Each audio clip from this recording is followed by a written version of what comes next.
நாம் யாவரும் தலைகளை தாழ்த்தி ஜெபம் செய்வோம்.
எங்களை அன்பாய் பராமரித்துக் கொண்டு வழிநடத்துகிற எங்கள் பரலோக தந்தையே, உயிர்த்தெழுந்த ஆண்டவராய், எங்களோடு எங்கள் வாழ்வின் அனைத்து தேவைகளிலும் பயணிக்கின்றவராய் வழிநடத்துகிற ஆண்டவரே, நாங்கள் உம்மை போற்றுகிறோம், உம்மை துதிக்கின்றோம். இந்த அருமையான வேளையில உடைய பரிசுத்த ஆலயத்திலே, உடைய சன்னிதானத்திலே நாங்கள் உம்மை நோக்கி பார்க்க ஆண்டவர் அருள் தந்திருக்கிறீர். எங்களோடு இணைந்து இந்த இணையத்தின் வழியாக இந்த வழிபாட்டில் இணைத்துக் கொண்டு ஆண்டவரே, எங்கள் குடும்பத்தை நீர் பாதுகாத்துக் கொள்ளும் என்று சொல்லி உயிர்த்தெழுந்த ஆண்டவருடைய நாமத்தை நோக்கி கெஞ்சுகிற உடைய பிள்ளைகள் ஒவ்வொருவரையும் ஆண்டவர் ஆசீர்வதியும். கிறிஸ்துவே எங்களுடைய ஆண்டவர் என்று உறுதி செய்கின்ற நம்பிக்கையோடு எங்கள் வாழ்வின் ஒவ்வொரு நிலைப்பாடுகளிலும் நாங்கள் உண்மையை நோக்கி வாழ எங்களுக்கு அருள் தாரும். இப்பொழுதும் இந்த வழிபாடோடு இணைத்துக் கொண்டு உடைய நாம மகிமைக்கென்று நாங்கள் பாடுகின்ற பாடல்கள், படிக்கின்ற திருமறை பகுதிகள், உம்மை பற்றி தியானிக்கின்ற உம்முடைய சத்தியத்தை தூக்கி சுமந்து வந்திருக்கிற உம்முடைய தாசரோடு நீர் இடைப்படும் ஆண்டவரே. இந்த வழிபாடு முழுவதுமாக தூய ஆவியானவர் நீர் எங்களை துணை கொண்டு வழி நடத்துவீராக. இறைமகன் இயேசுவின் வழியாய் கெஞ்சுகிறோம் எங்கள் ஜீவனுள்ள நல்ல பிதாவே, ஆமென்.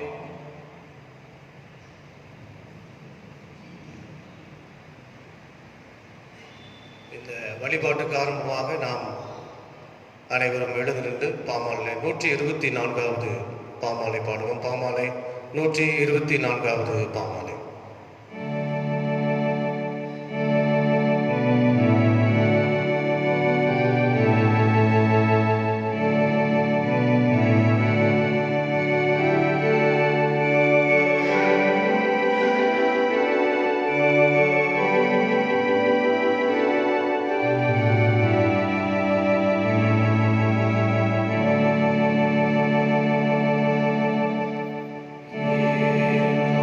Amen.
தேவனுக்கு ஏற்கும் பலிகொண்ட நொறுங்குந்தாவிதான். தேவனே நொறுங்குள்ளதும் நறுங்குள்ளதுமான இருதயத்தை நீர் புறக்கணியே. உங்கள் வஸ்திரங்களை அல்ல, உங்கள் இருதயங்களை கிளைத்து உங்கள் தேவனாகிய கர்த்தரிடத்தில் திரும்புங்கள். அவர் இரக்கமும் மன உருக்கமும் நீடிய சாந்தமும் மிகுந்த கிருபையும் உள்ளவர். அவர் தீங்குக்கு மனஸ்தாபப்படுகிறவருமாயிருக்கிறார். நம்முடைய தேவனாகிய ஆண்டவருக்கு விரோதமாக நாம் கலகம் பண்ணி அவர் நமக்கு முன்பாக வைத்த நியாய பிரமாணப்படி நடக்கத்தக்கதாக நாம் வருகையிலும் சத்தத்துக்கு செவி கொடுக்காமல் போனோம். ஆனாலும் நம்முடைய தேவனாகிய கர்த்தரிடத்தில் இரக்கங்களும் மன்னிப்புகளும் உண்டு. கர்த்தாவே, என்னை தண்டியாதேயும், ஆனாலும் நான் அவமாய் போகாதபடிக்கு உம்முடைய கோபத்தினாலே அல்ல, மட்டமாய் தண்டியும். மனம் திரும்புங்கள், பரலோராஜ்யம் சமீபத்திருக்கிறது. நான் எழுந்து என் தகப்பனிடத்திற்கு போய், தகப்பனே, பரத்துக்கு விரோதமாகவும் உமக்கு முன்பாகவும் பாவம் செய்தேன், இனிமுடைய குமாரன் என்று சொல்லப்படுவதற்கு நான் பாத்திரன் அல்ல என்பேன். கர்த்தாவே, ஜீவனுள்ள ஒருவனும் உமக்கு முன்பாக நீதிமான் அல்லாததினாலே அடியேனை நியாயம் தீர்க்க பிரவேசியதையும்.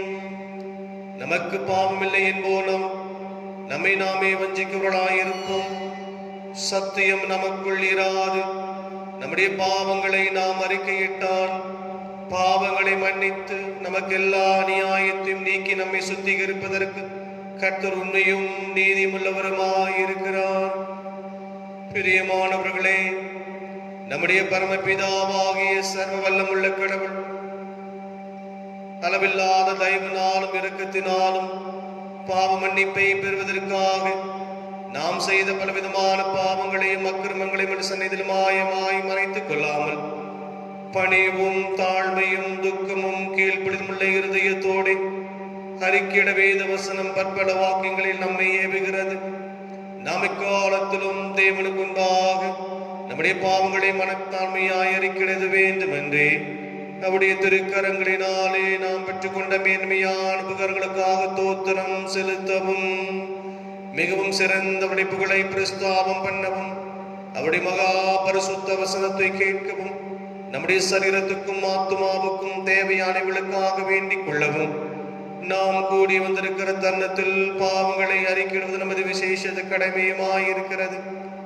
ஆகையால் இங்கே இருக்கிற நீங்கள் யாவரும் சுத்த இருதயத்தோடும் தாழ்ந்த சத்தத்தோடும் பரமாசத்தில் கிருபோஜனோடு கூட சேர்ந்து நான் சொல்லுகிற பிரகாரம் சொல்ல வேண்டிக் கொள்ளுகிறேன். ஜெபம் செய்வோம். யாவரும் சேர்ந்து சொல்லுவோம். சர்வ வல்லமையும் மிகுந்திருக்குமுள்ள பிதாவே, தப்பி போன ஆடுகளை போல நாம் நம்முடைய வழிகளை விட்டு வழிவளைந்து போனோம். எங்களை இருதயத்தின் யோசனைகளுக்கும் விருப்பங்களுக்கும் மிகவும் இணங்கி நடந்தோம். மது கற்பனைகள் விரோதமாய் குற்றம் செய்தோம். செய்யத்தக்கவளை செய்யாமல் செய்யத்தகாதவர்களை செய்து வந்தோம். எங்களுக்கு சுகமே இல்லை. ஆனாலும் ஆண்டவரே, தேவரின் கர்த்தராகிய இயேசு கிறிஸ்துவின் மூலமாய் மனதில் கருளச் செய்த வாக்குத்தத்தின்படியே நிர்வாகியமுள்ள குற்றவாளிகளாக எங்களுக்கு இறங்கும். தப்பிதங்களை இறக்கிடுகிற மேல் பொறுமையாயிரும். பாவத்து நிமித்தம் துக்கப்படுகிறவர்களை செயற்படுத்தும் மிகவும் இருக்குமுள்ள பிதாவே, உடைய பரிசுத்த நாமத்துக்கு மகிமை உண்டாகும்படி நான் தேவ பக்தியும் நீதியும் தெளிந்த புத்திமுள்ளாய் நடந்து வர இயேசு கிறிஸ்து நிமித்தம் எங்களுக்கு கிருபை செய்தருளும்.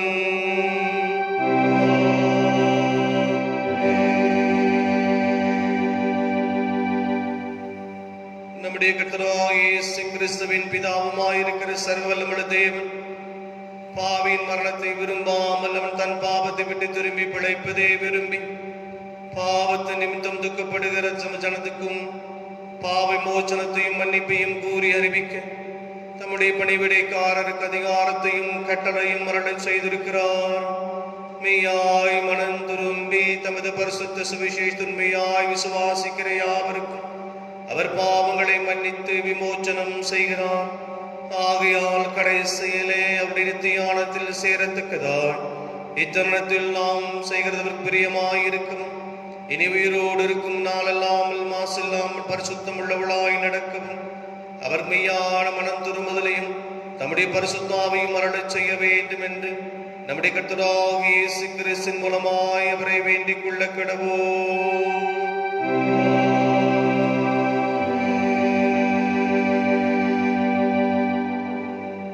பரமக்கங்கள் பிதாவே, உடைய நாமம் பரிசுத்தப்படுவதாக, உடைய ராஜ்யம் வருவதாக, உடைய சமூகத்திலே செய்யப்படுகிறது போல பூமியிலேயும் செய்யப்படுவதாக. அனுல் அப்பத்தை எங்களுக்கு தாரும், எங்களுக்கு விரோதமாய் குற்றம் செய்யணும் மன்னிக்கிறது போல எங்கள் குற்றங்களை எங்களுக்கு மன்னியும், எங்களை சோதனைக்கு பிரேஸ் பண்ணாமல் தீமையிலிருந்து ரட்சித்துக் கொள்ளும். ராஜ்யமும் வல்லமையும் மகிமையும் நடிக்கும் விளைவுகளே.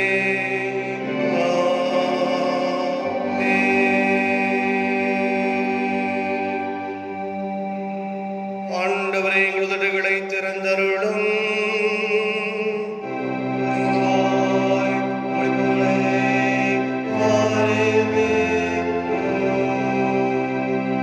தேவனே, எங்கள் ரட்சிக்கை விரைவாய் வாரும்.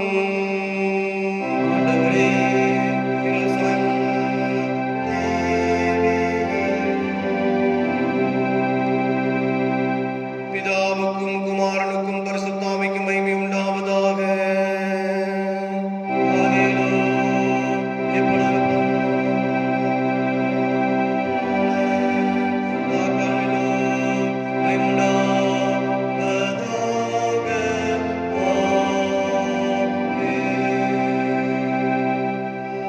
கர்த்தரை துதியுங்கள்.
இன்றைய நாளுக்கென்று வாசிக்கும்படியாக தெரிந்து கொள்ளப்பட்ட முதலாம் திருமறை பாடம் அது யாத்திரையாகமத்தின் புஸ்தகம் 3ஆம் அதிகாரம் வசனங்கள் 13 தொடங்கி 17 அடங்கிய ஆண்டவருடைய வார்த்தையை நாம் கேட்போம்.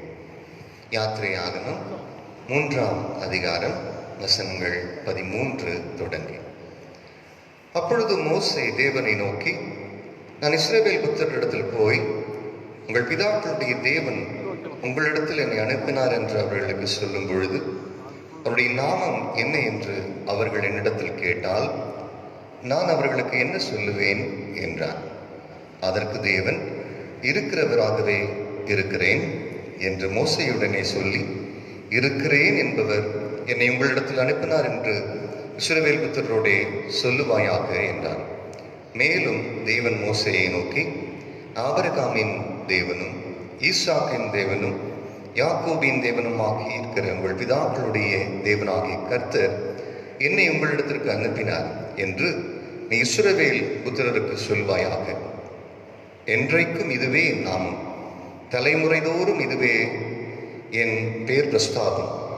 நீ போய் இஸ்ரவேலின் மூப்பரை கூட்டி அவர்களிடத்தில் ஆபிரகாம், ஈசாக்கு, யாக்கோபு என்பவர்களுடைய தேவனாய் இருக்கிற உங்கள் பிதாக்களுடைய தேவனாகிய கர்த்தர் எனக்கு தரிசனமாகி உங்களை நிச்சயமாய் சந்தித்து எகிப்தில் உங்களுக்கு செய்யப்பட்டதை கண்டேன் என்றும், நான் உங்களை எகிப்தின் சிறுமையிலிருந்து நீக்கி பாலும் தேனும் ஓடுகிற தேசமாகிய கானானியர், ஏத்தியர், எமோரியர், விர்சியர், ஏவியர், எபூசருடைய தேசத்திற்கு கொண்டு போவேன் என்றும் சொன்னேன் என்றார் என்று சொல்லு என்பதே வாசிக்கும்படியாக தெரிந்து கொள்ளப்பட்ட முதலாம் திருமறை பாடம் வாசித்தாயிற்று.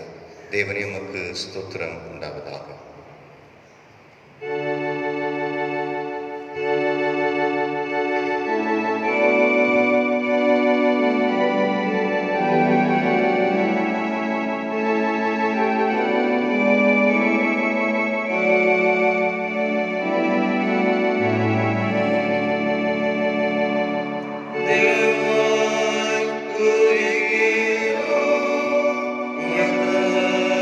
Forever.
இன்றைய நாளுக்கென்று வாசிக்கும்படியாக தெரிந்து கொள்ளப்பட்ட நற்செய்தி பகுதி, அது தூய யோவான் எழுதிய நற்செய்தி நூல் 20ஆம் அதிகாரம் வசனங்கள் 24 தொடங்கி 29 அடங்கிய ஆண்டவருடைய வார்த்தையை நாம் கேட்போம்.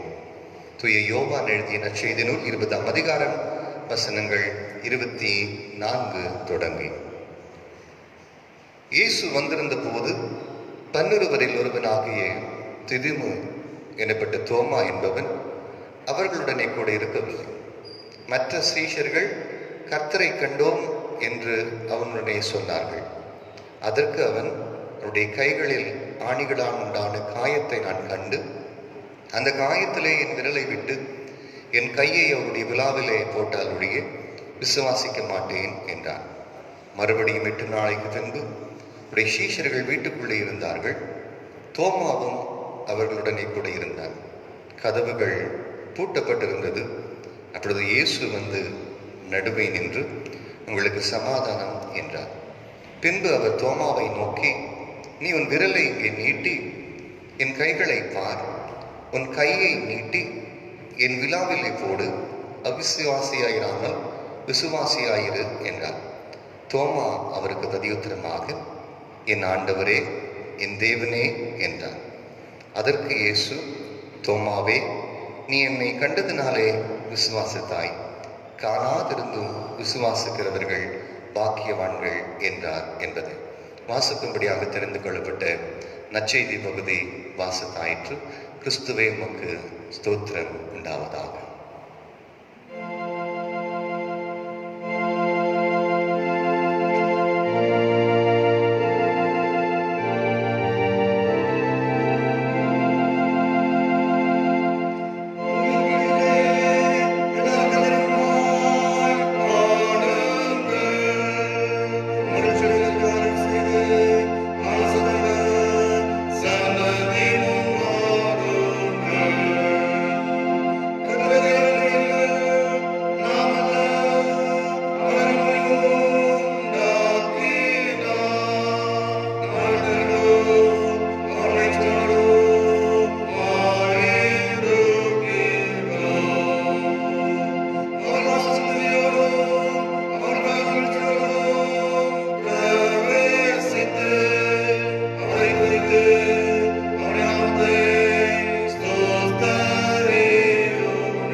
வானத்தையும் பூமியையும் படைத்த சர்வல பிதாவாகிய தேவனை விசுவாசிக்கிறேன். அவருடைய குமாரனாகிய நம் நாதர் இயேசு கிறிஸ்துவை விசுவாசிக்கிறேன். அவர் பரிசுத்த ஆவியினாலே கன்னிமரியாணத்தில் புவித்து பிறந்தார். பொந்து பிலாத்தின் காலத்தில் பாடுபட்டு சிறுவில் அறையுண்டு மறித்து அடக்கம் பண்ணப்பட்டு பாதாளத்தில் இறங்கினார். 3ஆம் நாள் மருத்துவம் மரணத்துக்கு ஏறி சர்வல பிதாவாகிய தேவனுடைய வலது வாசத்தில் வீற்றிருக்கிறார். அவடத்திலோரையும் மரித்தோரையும் நியாயத்திற்கு வருவார். பரிசுத்த ஆவியை விசுவாசிக்கிறேன். பொதுவாயிருக்கிற பரிசுத்தமையும் பரிசுத்த ஐக்கியமும் பாவ மன்னிப்பும் சரீர உயிர்த்தெழுதலும் நித்திய ஜீவன் உண்டு விசுவாசிக்கிறேன்.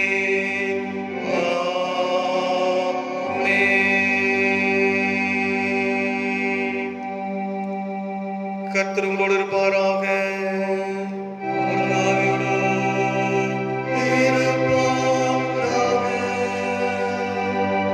ஜெபம் பண்ண கடவோம்.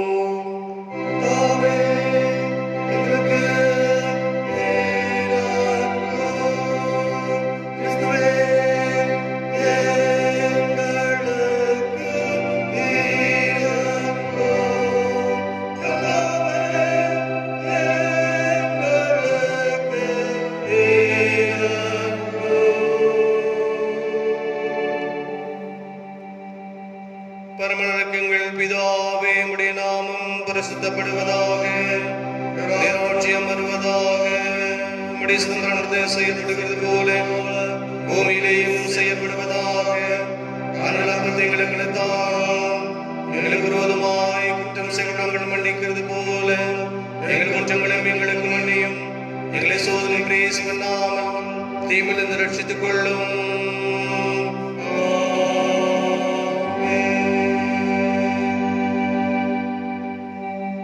கர்த்தாவே உம்முடைய இரக்கத்தை எங்களுக்கு காண்பியும்.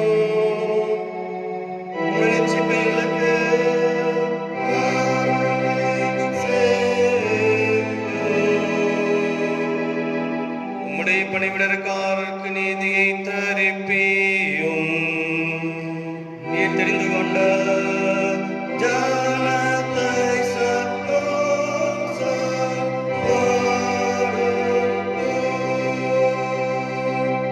கர்த்தாவே உம்முடைய ஜனத்தை ரட்சியும். உங்கள் சுதந்திரத்தை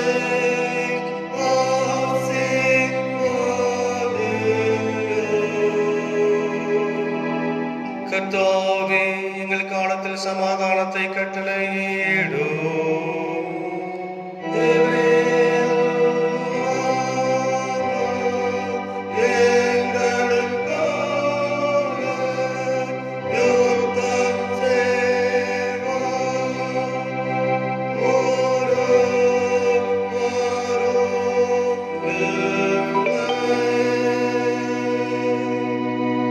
பராபரனே எங்கள் இதயத்தை சுத்திகரியும். உம்முடைய பரிசுத்தாவியை எங்கள் தந்து எடுத்துக்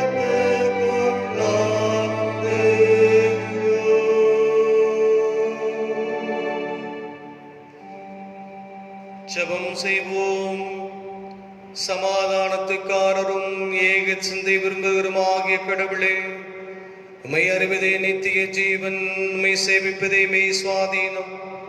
தேவரை தஞ்சமாய் கொண்டிருக்கிற எமது அடியாளாக நாங்கள் எந்த விரோதியுடைய வல்லமைக்கும் பயப்படாதிருக்கும்படியாக எங்கள் சத்துருக்கள் செய்கிற எல்லா பிரயாத்தங்களிலும் இருந்து எங்கள் கர்த்தராகிய இயேசு கிறிஸ்து வல்லமையினால் எங்களை காப்பாற்றி அருளும்.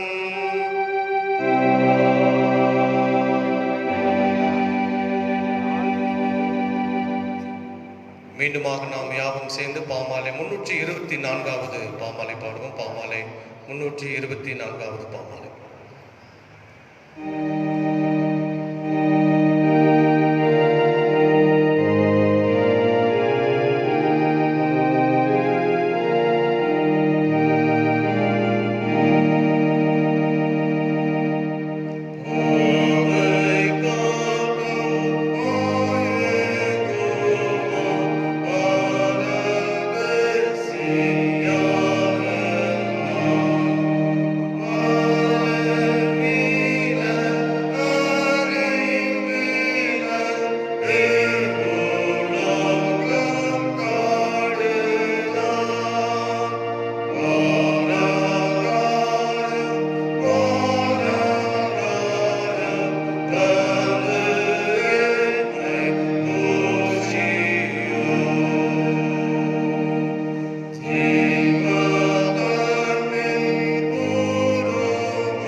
ஜெபம் செய்வோம். எல்லா நன்மைகளையும் ஆசீர்வாதங்களையும் ஒரு மேன்மையான வழிநடத்துகளையும் தந்து கொண்டு வருகிற வைத்தெழுந்த ஆண்டவரும் மீட்பருமாகிய இயேசு கிறிஸ்துவே, உம்முடைய உயிர்த்தெழுதலுக்குள்ளாக நாம் இன்னும் உயிரோடு கூட எழுப்பப்படக்கூடிய நல்ல நிலைகள் எல்லாம் எங்களுக்கு தொடர்ந்து தந்துள்ள வேண்டும் என்று நம்முடைய பாதத்தில் அர்ப்பணிக்கிறோம். இன்றைக்கும் நீர் எங்களோடு கூட நீர் வாழ்ந்து வருகிறீர். அந்த உயிர்த்தெழுதலுடைய நம்பிக்கையையும் விசுவாசத்தையும் எங்களுடைய வாழ்க்கையிலே அதிகமாக்கிக் கொள்வதற்கு, அந்த நம்பிக்கையிலே நாங்கள் இன்னுமாக நாங்கள் வளர்வதற்கு இந்த காலங்களை எங்களுக்கு தந்திருக்கின்றேன். அதற்காக பல சம்பவங்களையும் நிகழ்வுகளையும் எங்களுக்கு நீர் நாமே காண்பித்து, அதன் வழியாக எங்களுடைய உயிர்த்தெழுதலை நம்பிக்கையிலே இன்னும் நாங்கள் வளர்வதற்கு நீர் உதவி செய்கிறேன். அப்படிப்பட்ட ஒரு நல்ல வாய்ப்பை இந்த வழிபாட்டோடு கூட சேர்ந்து திருமறையை நாங்கள் சிந்திக்கக்கூடிய வகையில் எங்களுக்கு வழிநடத்திருக்கிறேன். அதற்காக ஜெபிக்கிறோம். நாங்கள் சிந்திக்கிற திருமறை பகுதிகள் எங்கள் வாழ்வுக்கு மிகுந்த பொருளுள்ளதாக இருக்க, பயனுள்ளதாக இருப்பதற்கும் பரிசுத்த ஆவியானவர் எங்களுக்கு துணை செய்ய வேண்டும் என்று ஜெபிக்கிறோம். நீ தொடர்ந்து எங்கள் மத்தியிலே வெளிப்பட்டு உடைய ஆற்றலையும் உடைய வல்லமையும் நாங்கள் அறிந்து கொள்ள, புரிந்து கொள்ள எங்களுக்கு அருள் தான். இயேசு கிறிஸ்துவின் வழியை வேண்டிக் கொள்ளுகிறோம் எங்கள் அன்பு பிதாவே. ஆமென்.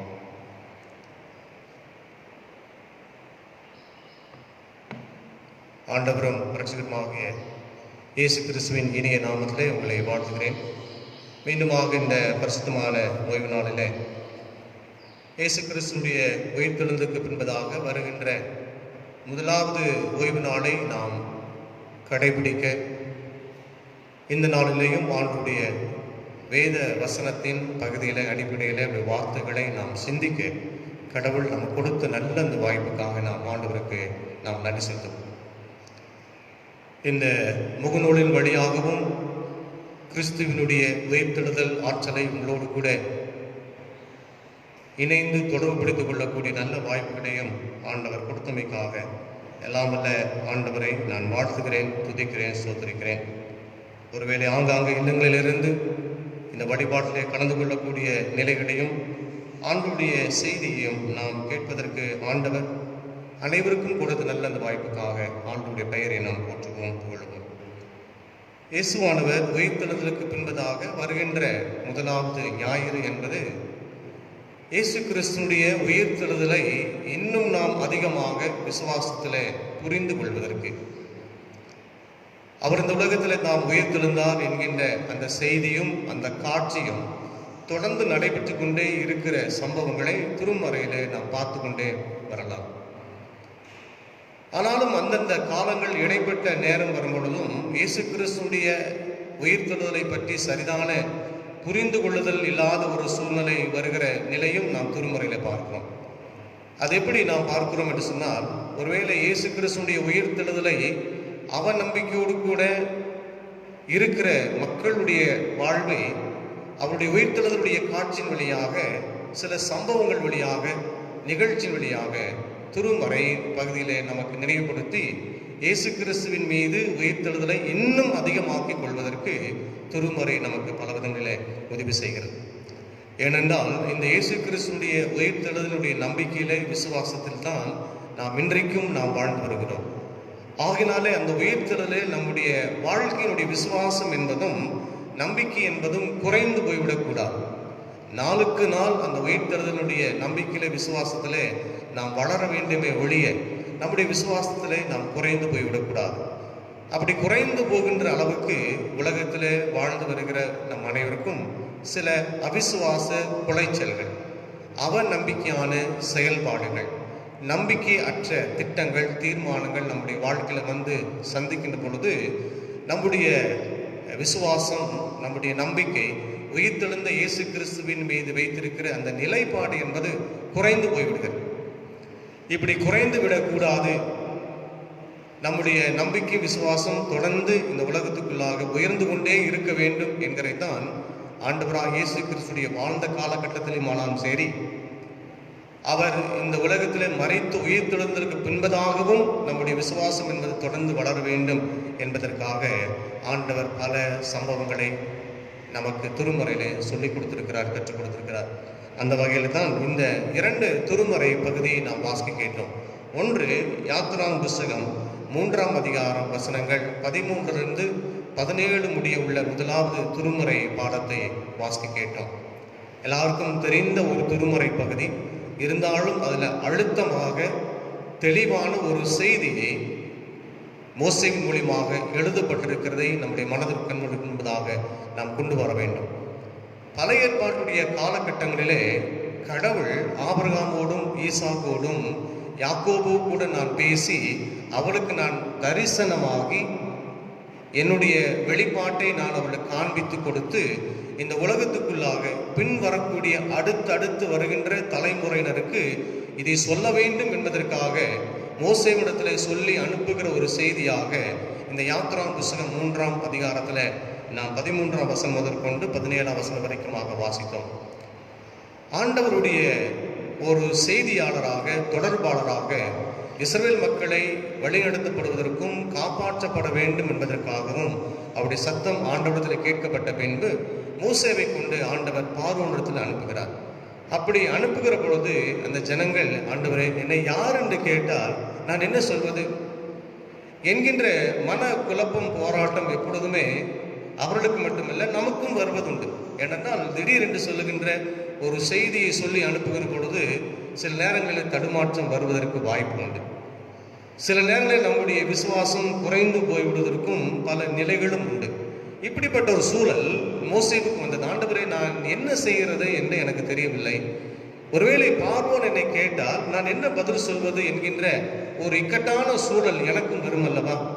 இப்படி வருகிற பொழுது நான் என்ன சொல்வது, எப்படி நான் உம்மை பற்றி அவரிடத்தில் நான் சொல்வது, நீரும் நானும் எப்படி பேசிக்கொண்டிருக்கிறோம் என்று சொல்லுகின்ற அந்த செய்தியை எப்படி அவளுக்கு சொல்வது என்கின்ற ஒரு சூழலும் ஒரு நிலைப்பாடும் வரும் பொழுது அந்த நேரத்தில் நான் என்ன சொல்வது என்றே எனக்கு தெரியாத ஒரு பட்சம் இருக்கிற பொழுது நான் என்ன செய்கிறது என்று சொல்லுகிற பொழுதுதான் ஆண்டவர் மோசேவை கொண்டு காரியத்தை சொல்லுவோம். நீ போய் சொல்லு, பார்வோனிடத்தில் நீ போய் சொல்லு, உன்னுடைய முற்பிதாக்களுக்கு நான் காண்பித்தேன் என்றால் அடுத்த தலைமுறைக்கு வருகின்ற ஒரு செய்தியை அவளுக்கு நீ சொல்ல வேண்டும். காரணம், நான் ஆபிரகாமுக்கும் ஈசாக்குக்கும் யாக்கோபுக்குமாக முற்பிதாக்களுக்கு என்னை தரிசனமாக்கி சொன்னவர் நான் தான். கடவுள் எப்பொழுதுமே வெளிப்பாட்டை தருகிறவர். அந்த ஒரு வெளிப்பாட்டத்தின் தருகிறது வழியாகத்தான் உன்னுடைய முற்பிதாக்கள் என் மீது நம்பிக்கை வைத்தார்கள், என் மீது விசுவாசம் வைத்தார்கள். அந்த நம்பிக்கையும் விசுவாசத்தையும் நீ எடுத்து சுமந்து கொண்டு போய் பார்வனத்தில் போய் நீ போய் சொல்லு.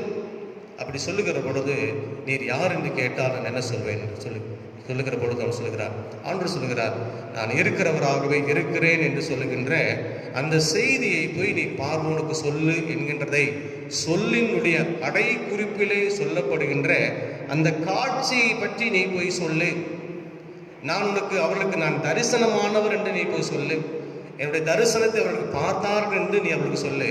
அந்த தரிசனத்தின் வழியாக கடவுள் இந்த உலகத்துக்குள்ளாக ஒரு செயலை செய்து முடித்து அந்த செயலுக்கு என்று சொல்லுகின்ற ஒரு எதிர்காலத்தினுடைய திட்டங்களை தீர்மானித்து கொடுத்திருக்கிற என்கின்ற ஒரு செய்தியை போய் நீ சொல்லு என்று சொல்லி மோசேவுக்கு ஆண்டவர் சொல்லி அனுப்புகிறார். கடவுள் எப்பொழுதுமே தன்னுடைய தரிசனத்தின் வழியாக, தன்னை வெளிப்படுத்தி காண்பிக்கிறதன் வழியாக நான் இருக்கிறேன், நான் உங்களோடு கூட இன்னும் நான் தொடர்புகளிலே நான் வைத்திருக்கின்றேன், உங்களோடு கூட இந்த தரிசனத்தின் வழியாக எப்பொழுதும் நான் உங்களோடு கூட நான் பேசிக்கொண்டே இருக்கிறேன், உங்களுடைய எதிர்பார்ப்பு என்ன என்று எனக்கு நன்றாக தெரியும், நீங்கள் எதை நோக்கி நீங்கள் கேட்கிறீர்கள் என்பதும் எனக்கு தெரியும், எதை நோக்கி நீங்கள் வேண்டிக் கொண்டிருக்கிறீர்கள் என்பதும் எனக்கு தெரியும்.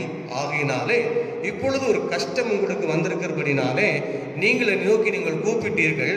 நான் உங்களுடைய அழுகையின் குரலின் சத்தத்தை கேட்டு நான் கீழே இறங்கி வந்து மறுபடியும் உங்களுடைய முற்பிதாக்கள் என்று சொல்லுகின்ற, உங்களுடைய மூதாதையர் என்று சொல்லுகின்ற ஆபிரகாமுக்கும் ஈசாக்குக்கும் யாக்கோபுக்கும் நான் தரிசனமாகினவர் என்பதை பற்றி நீ பார்வோனுக்கு சொல்லுகிற பொழுதும், அதற்கு முன்பதாக இப்பொழுது வந்து கொண்டிருக்கிற 2ஆம் 3ஆம் தலைமுறையினருக்கும் இந்த கடவுள் தரிசனமானார் என்று நீ அவர்கள் சொல்லுகிற பொழுது அவர்கள் என் மீது அசைக்கப்பட முடியாத நம்பிக்கை வைப்பார்கள், என் மீது விசுவாசம் வைப்பார்கள் என்கின்ற ஒரு செய்தி நீ போய் சொல்லு என்று சொல்லி கடவுள் மோசேயின் மூலியமாக ஒரு செய்தியை இஸ்ரவேல் மக்களுக்கு மட்டுமல்ல பார்வோனுக்கும் சொல்லி அனுப்புகிறதாக நாம் திருமறையில் வாசிக்கிறோம். அப்படி என்றால் கடவுள் இன்றைக்கும் இந்த உலகத்தில் வாழ்ந்து வருகிறவர், இன்றைக்கும் நம்மோடு கூட வாசம் பண்ணுகிறவர், இன்றைக்கும் நம்முடைய வாழ்க்கையில் பல செயல்களில் ஈடுபட்டு கொண்டு வருகிறவர் என்பதை பற்றி நீ அவளுக்கு சொல்லு என்று சொல்லி சொன்னது நிமித்தமாக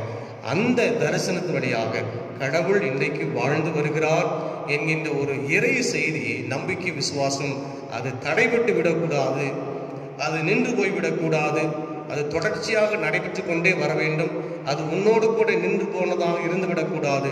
உன் சந்ததிகளுக்கும் பின் வருகின்ற சந்ததிகளுக்கும் அடுத்தடுத்து வருகின்ற தலைமுறைக்கும் கடவுள் தரிசனமாகியே இந்த உலகத்துக்குள்ளாக விசுவாசத்தின் நம்பிக்கையும் அந்த தரிசன வழியாக இந்த உலகத்துக்குள்ளாக நிலை நிறுத்தி இந்த உலகத்துக்கு வேண்டியவெல்லாம் செய்து கொடுக்கிறவர் என்கிறதை பற்றி நீ அவள் போய் சொல்லு என்று சொல்லி அந்த விசுவாசம் வழியாகத்தான் திருமறையின் வழியாக கடவுள் வரலாற்றில் இன்றைக்கு வரைக்கும் செயலாற்றி கொண்டிருக்கிறார். அதனால பழைய ஏற்பாட்டில் துவங்கின சர்வ வல்லவனுடைய கடவுளுடைய தரிசனம் என்பது ஏதோ இடைப்பட்ட காலத்திற்கு மட்டுமல்ல, இல்லை என்றால் ஒரு குறிப்பிட்ட காலத்திற்கு மட்டுமல்ல, அது தொடர்ந்து வருகின்ற நிகழ்வு என்கிறதை பற்றி நீங்கள் தெரிந்து கொள்ள வேண்டும் என்கின்ற ஒரு செய்தியை நாம் திருமறையில் வாசிக்கிறோம். அதனாலே நாம் வரலாற்றின் வழியாக எண்ணுகின்ற, வரலாற்றின் வழியாக செயல்பட்டு கொண்டு வருகிற விசுவாசத்தின் நம்பிக்கையின் மீது வந்து வருகிற கடவுள் ஏதோ ஒரு காலத்திற்கு துவங்கி ஏதோ ஒரு காலத்திற்காக நின்று விடுகிறவல்ல, அது காலங்காலமாக நம்மோடும் கூட நமக்கு பின்பதாகவும் கூட என்கின்ற அந்த விசுவாச அடிப்படையில் நீங்களும் நான் வளர வேண்டும் என்பதற்காக ஆண்டவர் பல காரியங்களை செயல்படுகிறார். முதலாவதாக. இரண்டாவது திருமறை பகுதியாக நாம் ஒரு திருமறை பகுதியை வாசிக்கிட்டோம். அந்த காட்சி என்பதும் அந்த தரிசனம் என்பதும் தொடர்ந்து நின்று விடுகிறதல்ல. அப்படி என்றால் கடவுள் வழியாக இந்த உலகத்துக்குள்ளாக அந்த பொருளை விசுவாசத்தோடும் நம்பிக்கையோடு கூட நாம் தொடர்ந்து பெற வேண்டும் என்பதற்காக கடவுள் தன் சொந்த குமாரனாகிய இயேசு கிறிஸ்துவை கொண்டு தொடர்ந்து அந்த வெளிப்பாட்டை இந்த உலகத்துக்குள்ளாக நடத்துகிறதை யோவான் எழுதின சுவிசேஷம் 20ஆம் அதிகாரம் 24ஆம் வசனம் முதற்கொண்டு 29வது வசனம் முடிய உள்ள பகுதிகளை நாம் வாசிக்கிட்டோம். திருப்பிக் கொள்ளுங்கள். யோவான் எழுதின சுவிசேஷம் 20ஆம் அதிகாரம் வசனங்கள் 24லிருந்து 29 முடிய உள்ள திருமறை பகுதியை வாசிக்கிட்டோம். இதில் இயேசு கிறிஸ்துவானவர் உயிர்த்தெழுந்த பின்பு உயிர்த்தெழுந்த காட்சியை காண்பிக்கிறது முன்பதாகவே அவரை பின்பற்றி வந்த அநேக மக்கள் இயேசு கிறிஸ்துவுக்கும் நடந்த நிகழ்வு நமக்கும் நடந்துவிடக்கூடாது என்கின்ற ஒரு மிகப்பெரிய குழப்பம் அன்றைய காலகட்டத்தில் ஏற்பட்டது. நற்செய்தி பாடலெல்லாம் இயேசு கிறிஸ்து உயிர்த்தெழுதற்கு முன்பதாக எழுதப்பட்டிருந்தாலும் கூட அந்த விசுவாசத்தை நம்பிக்கை வைத்துக் கொண்டு அந்த காலத்தில் ஏற்பட்ட இயேசுவுக்கும் இந்த நிகழ்வு நடந்ததே, இது நமக்கும் நடந்து விட்டால் என்ன செய்வது என்று சொல்லுகின்ற ஒரு கலக்கம், ஒரு பயம், ஒரு அச்சம் அவளுக்குள்ளாக திகிலும் அதிகமாயிட்டது. ஆகையினால எல்லோருமே ஓடி போனார்கள், எல்லாருமே சிதறடிக்கப்பட்டு ஓடி போனார்கள். பயம் வந்தது, அச்சம் வந்தது என்று சொல்லுகிற ஒரு நிலை வரும்பொழுது எல்லாருமே ஓடி போனார். அப்படித்தான் தோமாவும் அந்த இடத்துல இல்லை என்பதை பற்றி இந்த யோவான் சுவிசேஷத்தில் பதிவு செய்யப்பட்டிருக்கிறது. அதனாலே இந்த இயேசுவை மறுபடியுமாக உயிர்த்தெழுந்த திருக்காட்சியின் வழியாக அந்த நம்பிக்கை என்பது இந்த உலகத்துக்குள்ளாக ஸ்டாம்பைன் பண்ண வேண்டும், அதை உறுதி செய்யப்பட வேண்டும். ஏனென்றால் ஏதோ ஒரு காலத்திற்காக துவங்கி ஒரு காலத்திற்காக முடிந்து போகின்ற இந்த காட்சி அல்ல, தரிசனம் அல்ல. இந்த உயிர்த்தெழுதல் காட்சியின் அடிப்படையில் தான் இன்னைக்கு திருச்சபை இருக்கிறது. இந்த உயிர்த்தெழுதலின் நம்பிக்கையில தான் இன்னைக்கு நீங்களும் நானும் கிறிஸ்தவத்துடைய கட்டமைப்புக்குள்ளாக வாழ்ந்து வருகிறோம். அந்த கிறிஸ்தவ நம்பிக்கையின் வழியாகத்தான் உங்களுக்கும் எனக்கும் இந்த சரீரம் உடைக்கப்பட்டு அப்படி கல்வாரியில் சிந்தின ரத்தத்தின் வழியாக இந்த உலகத்துடைய மீட்பின் வரலாறு, மீட்பின் சத்தியம் இந்த உலகத்துக்குள்ளாய் போய்கொண்டிருக்கிறது என்பதை இன்றைய அடிப்படையில் இந்த விசுவாசம் நமக்குள்ளாக எப்பொழுதுமே இருக்க வேண்டும், நம்பிக்கை இருக்க வேண்டும் என்பதை ஆண்டவர் ஒரு நாளும் மறந்து விடாதவராக இருந்து உயிர்த்தெழுதலுக்கு முன்பதாக அநேக மக்களுக்கு அநேக இடங்களிலே அந்த காட்சியை கொடுத்தார்னு சொல்லி வேதம் சொல்லுகிறது. அப்படித்தான் இந்த யோவான் சுவிசேஷம் 20ஆம் அதிகாரம் வசனங்கள் 24லிருந்து இந்த 29 வசனம் உடைய உள்ள வாசிக்கட்டும். அதனால உயிர்த்தெழுந்த இயேசுவை உறுதிப்படுத்துவதற்கு யோவான் தெளிவான ஒரு சுருக்கமான ஒரு அணுகுமுறையை இந்த பகுதியில் பார்க்கிறோம். எப்பொழுதுமே எல்லாருக்கும் ஒரு ஆசை இருக்கும். எல்லாருக்கும் ஒரு விருப்பம் இருக்கும். அந்த ஆசை என்ன? நாம் அவரோடு கூட 3.5 ஆண்டு காலம் நாம் பழகினோமே. இந்த 3.5 ஆண்டு காலங்களிலே தோமா இயேசுவை பல கோணங்களிலே பார்த்திருக்கிறார். இயேசுவானவர் செய்த அடையாளங்களையும் அவர் பார்த்திருக்கிறார். அவர் செய்த அற்புதங்களையும் அவர் பார்த்தார். அவர் கிராமங்களிலே யார் வீட்டிலே தங்கியிருந்தார் என்பதையும் தோமா நன்றாக அறிந்திருந்தார். இந்த 3.5 ஆண்டு காலங்களிலே அவர் சுற்று வந்த பல இடங்களிலே, பயணங்களிலே, கிராமப்புறங்களிலே எந்தெந்த நேரங்களிலே எந்தெந்த நிகழ்ச்சி நடந்தது, யார் யாரெல்லாம் இயேசுவோடு கூட பேசினார்கள், இயேசு அதற்கு எப்படி பதில் கொடுத்தார், எந்த அடிப்படையில் அவர்களுக்கு அடையாளங்களை செய்தார், எதை கொண்டு அவளுக்கு அற்புதங்களை செய்தார் என்பதெல்லாமே மிக கூர்மையாக கவனித்த ஒரு சீடன் யார் என்றால் இந்த தோமா. ஆகினாலே இந்த தோமாவுக்கு இப்படிப்பட்ட ஒரு நிகழ்ச்சி தன்னுடைய முதலாவது காட்சியிலே இல்லாதது போது சீசர்கள் எல்லாரும் கூடி இயேசு கிறிஸ்து அன்றை காட்சி கொடுத்த பொழுது தோமா அங்கே இல்லை. திருமறையில பார்க்கணும். அப்படி என்னால் அவருக்கு ஒரு ஆசை இருக்குத்தானே செய்யும். இந்த ஆண்டவரை நானும் பார்க்கணுமே. இவங்க எல்லாருமே சொல்லுகிறார்கள், இயேசு கிறிஸ்துடைய காட்சி நாங்கள் பார்த்தோம், அவர் எங்களுக்கு தரிசனமானார், பழைய நிலைமையில் எப்படி இருந்தார், புதிய நிலைமையில் எப்படி இருந்தார், அவருடைய வெளிச்சம் எப்படி இருந்தது, என்ன பேசினார், என்ன சொன்னார் என்கின்ற ஒரு ஆதங்கமும் தோமாவுக்கு இருந்திருக்க வேண்டும் அல்லவா? அதனால அந்த ஒரு பாசம், அந்த ஒரு பிணைப்பு, இயேசுவோடு கூட நடந்து போனவர்கள், இயேசுவோடு கூட சாப்பிட்டவர்கள், இயேசு கிறிஸ்துவோடு கூட இருந்திருக்கக்கூடிய அனுபவங்கள் எல்லாம் அந்த தோமாவுக்கு மன உறுத்தல் ஏற்பட்டு கொண்டே இருந்தது. நமக்கும் தான் அப்படி சில நேரங்களில் இயேசுவோடு கூட நாம் ஜெபித்து கொண்டே இருக்கும் பொழுது அந்த விசுவாசம் நம்முடைய வாழ்க்கையில் இன்றைக்கெல்லாம் குறைபட்டு போய்விட்டது என்கின்ற ஒரு நிலை வரும் பொழுது அந்த இயேசுவை நான் பார்க்க வேண்டும், இயேசுவை நான் மறுபடியும் நான் தொடர்பு கொள்ள வேண்டும். இந்த இயேசுவினுடைய வாழ்க்கையில நான் இணைந்து வாழுகிற பொழுதுதான் அந்த வாழ்வுடைய அர்த்தங்களையும் நான் பெற்றுக்கொள்ள முடியும் என்று சொல்லுகின்ற ஈடுபாடு நமக்குள்ளாக இருக்கும். ஒரு காலகட்டத்தில் நல்ல பக்தியோடும் வைராகியத்தோடும் நாம் வாழ்ந்திருப்போம்.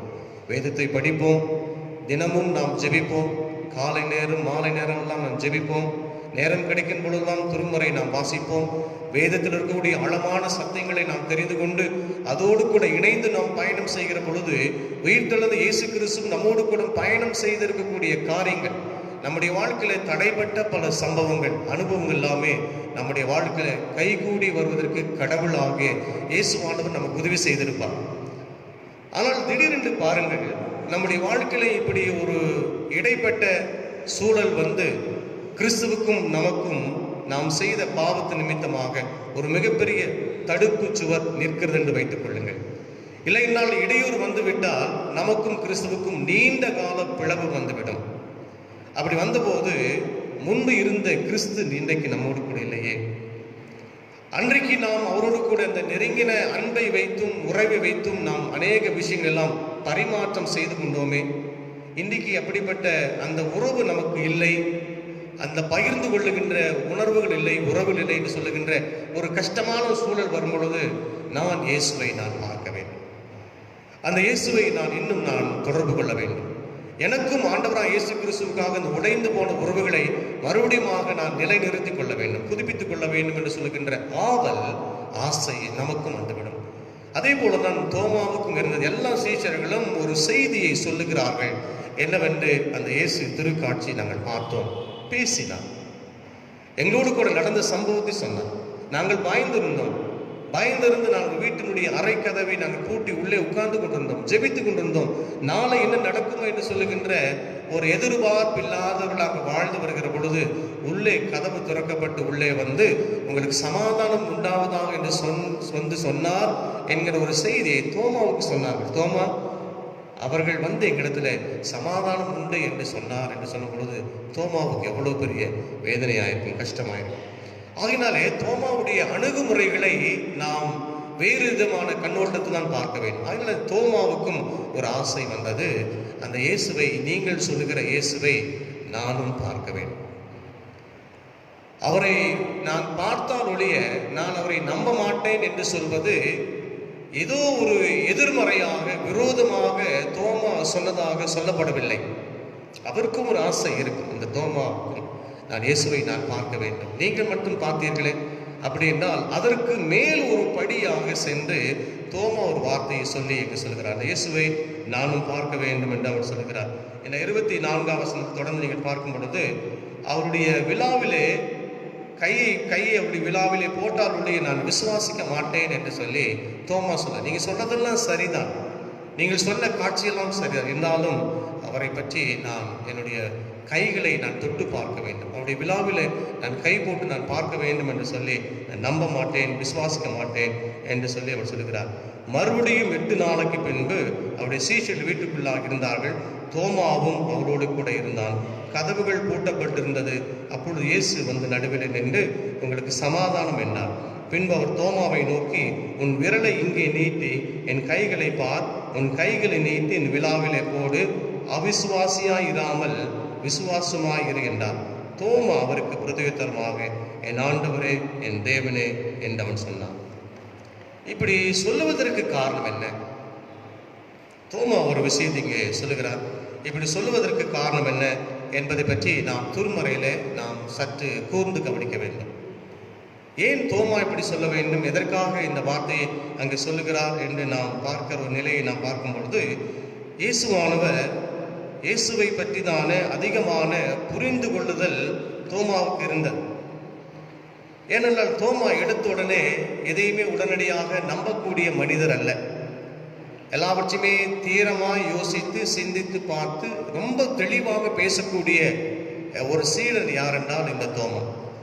அதனாலே அந்த தோமாவுடைய நம்பிக்கை இயேசு கிறிஸ்துவின் மீது ஊடுருவி சென்று அந்த விசுவாசத்தை இன்னும் அதிகமாக கவனத்தில் ஈர்த்து கொண்டு இந்த உயிர்த்தெழுதலிலே நான் அதிகமாக பங்கு பெற வேண்டும் என்று சொல்லி நாம் தோமா விரும்பினார் என்று நாம் பார்க்கிறோம். ஆகினாலே இந்த இயேசுவே இந்த உலகத்துக்குள்ளாக சிறந்த ஆண்டவர் என்கின்ற அந்த நம்பிக்கை வந்திருக்கிறபடினால் தான் சொல்லுகிறார்.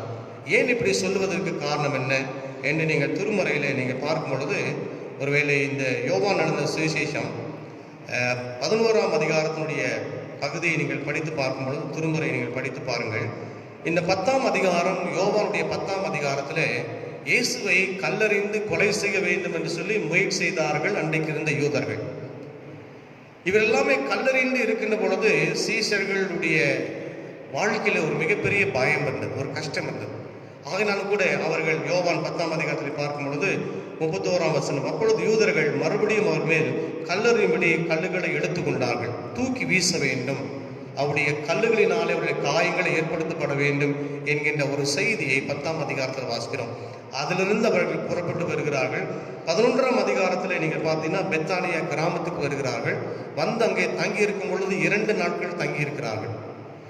மறுபடியுமாக இந்த லாசரு மரித்து போனான் என்கிற ஒரு செய்தி வந்தபோது இவர்கள் சீஷர் என்ன சொல்கிறார், இயேசு கிறிஸ்து என்ன சொல்கிறார், இல்லை இல்லை பரவாயில்லை, நான் அதிகமாக நேசித்த ஒரு குடும்பத்தின் மக்கள், அதிகமாக நான் பிரியம் வைத்திருக்கக்கூடிய மக்கள், எனக்கு என்ன வந்தாலும் எனக்கு வந்தாலும் பரவாயில்லை என்கின்ற ஒரு செய்தி உள்ளே மறைத்து சொல்லுகிறதை போல இயேசு கிறிஸ்து சீஷர் சொல்கிறார், வாங்க நம்ம போகலாம், நாம் பெத்தானியாவுக்கு நாம் போகலாம் என்று அவர்கள் சொல்லுகிற பொழுது சீஷர் எல்லாம் சொல்றார், ஐயா நேற்றைக்கு முந்தனை தான் உண்மை எல்லாம் கல்லெறிந்து வீசுமை கொலை செய்ய வேண்டும் என்று விரும்பினார்கள், மறுபடியும் அந்த இடத்துக்கு நான் போக வேண்டும் என்கின்ற ஒரு நிலை வரும் பொழுது இயேசுவானவர் அந்த பெத்தானியில் மீண்டுமாக திரும்பி வந்து ஒரு இரவு தங்குகிறார். அந்த இரவு தங்குகின்ற ஒரு நிகழ்ச்சியை நாம் பார்க்கிறோம். 11ஆம் அதிகாரம் 15ஆம் வசனம், அங்கே இராததினாலே நீங்கள் விசுவாசம் இல்லாததாக எது கொண்டு உங்களுக்கு நிமித்தம் சந்தோஷப்படுகிறேன், இப்பொழுதும் அவரிடத்திற்கு போவோம் வாருங்கள். இல்லை ஆண்டவர் சொல்கிறார், இல்லை இந்த துக்ககரமான செய்தி நாம் கேட்டோம், நீங்கள் என்னை ஒரு மாதிரி அச்சுறுத்ததை ஒரு செய்தியை போல சொல்லுகிற பொழுது தோமா சொல்லுகிறார், அப்பொழுது திதுமை எனப்பட்ட தோமா மற்ற சீஷர்களை நோக்கி அவரோடு கூட மறிக்கும்படி நாமும் போவோம் வாருங்கள். இந்த ஒண்டர்ஃபுல் ஸ்டேட்மெண்ட், ரொம்ப தெளிவாக தோமா பேசுகிறவர். ஏன் இந்த தோமா நான் இயேசுவை பார்த்தால் ஒழிய நான் விசுவாசிக்க மாட்டேன் என்று சொல்லுவதற்கு காரணம் என்ன? இந்த 3.5 ஆண்டு காலம் இயேசு கிறிஸ்துடைய ஆற்றலை ஆழமாக தெரிந்திருந்த ஒரு மனிதன் இந்த தோமா. அவ்வளவுக்கு அதிகமான ஒரு நம்பிக்கையை இயேசுவின் மீது வைத்திருக்கக்கூடிய ஒரு சிறந்த படைப்பாளர், ஒரு சிறந்த மனிதர் என்றே தோமாவை பற்றி சொல்ல வேண்டும். அவர் எல்லாரும் போக வேண்டாம் என்று சொல்லுகிறார்கள், இயேசு போவோம் வாருங்கள் என்று சொல்லுகிறார். இருந்தாலும் பரவாயில்லை, இயேசுவானோடு கூட சேர்ந்து நாமும் அவரோடு கூட சேர்ந்து மறிக்கும்படி நாமும் அவரோடு கூட போவோம் என்று சொல்லுகின்ற ஒரு ஆழமான ஒரு விசுவாசத்தையும் நம்பிக்கையும் அதிகமாக வைக்கக்கூடிய ஒரு மனிதனாக தோமாவை பார்க்கிறோம். இதுதான் அவருடைய காரணம். இந்த இயேசுவை நான் பார்த்த பொழுதும், அவருடைய பேச்சாற்றலை நான் பார்த்த பொழுதும், அவருடைய அணுகுமுறையெல்லாம் நான் பார்த்தபோது, இந்த இயேசுவை எனக்கும் பார்க்க வேண்டும் என்கின்ற ஒரு ஆசை இருக்க வேண்டும் அல்லவா?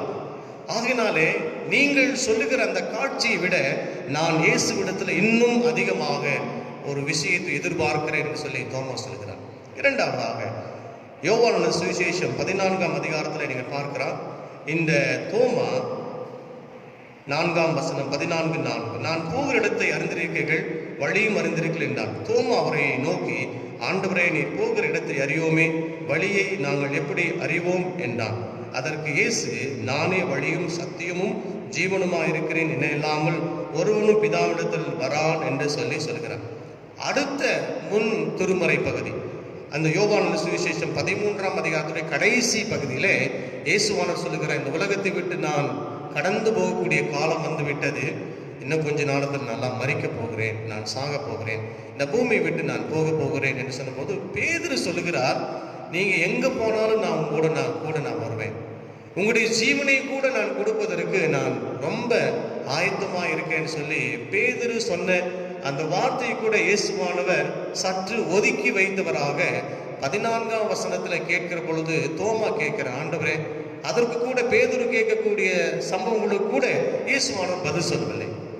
ஆனால் தோமாவுக்கு இந்த பதில் சொல்கிறார், ஆண்டவரே, நீங்க எங்க போறீங்கன்னு எனக்கு தைரியமா நீங்க சொல்லுங்க.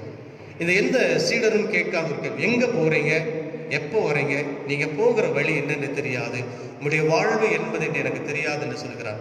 தோமா அவரை நோக்கி, ஆண்டவரை, நீ போகிற இடத்தை அறியோமே, வழியை நாங்கள் எப்படி அறிவோம் என்றார். அதற்கு இயேசு, நானே வழியும் சத்தியமும் ஜீவனுமாய் இருக்கிறேன், என்னை இல்லாமல் ஒருவனும் பிதாவிடத்தில் வரான் என்று சொல்லி இயேசுவானவர் தோமாவுக்கு ஒரு ஸ்டேட்மெண்ட் கொடுக்கிறார். இவ்வளவு அழுத்தமாக, இவ்வளவு ஆழமாக தெரிந்திருக்கக்கூடிய தோமாவுக்கும் இயேசு கிறிஸ்துக்கும் நடந்திருக்கக்கூடிய உரையாடல் என்பது அந்த அளவுக்கு ஒரு ஈர்ப்பு மிகுந்த ஒரு சக்தியாக, ஒரு நம்பிக்கையாக இயேசுவுக்கும் தோமாவுக்கும் இருந்தபடினால்தான் தோமா சொல்ல, இல்லை உங்களுக்கு அந்த காட்சி கொடுத்திருக்கலாம், இருந்தாலும் அவருடைய கைகளை நான் பார்த்தவன், அவருடைய கால்களை நான் பார்த்தவன் என்று சொல்வதற்கு காரணம் என்ன?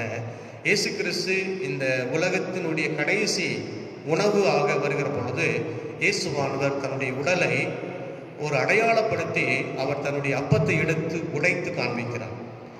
இது உங்களுக்காக பிற்கப்படுகிற என்னுடைய சரீரம், இது உங்களுக்காக சிந்தப்படுகிற என்னுடைய சரீரம் என்று சொல்லுகின்ற அந்த ஆழமான பொருள் கொண்ட இந்த வார்த்தையை கிறிஸ்துவை இந்த உலகத்துக்குள்ளாக கடவுள் தந்திருக்கிறார்.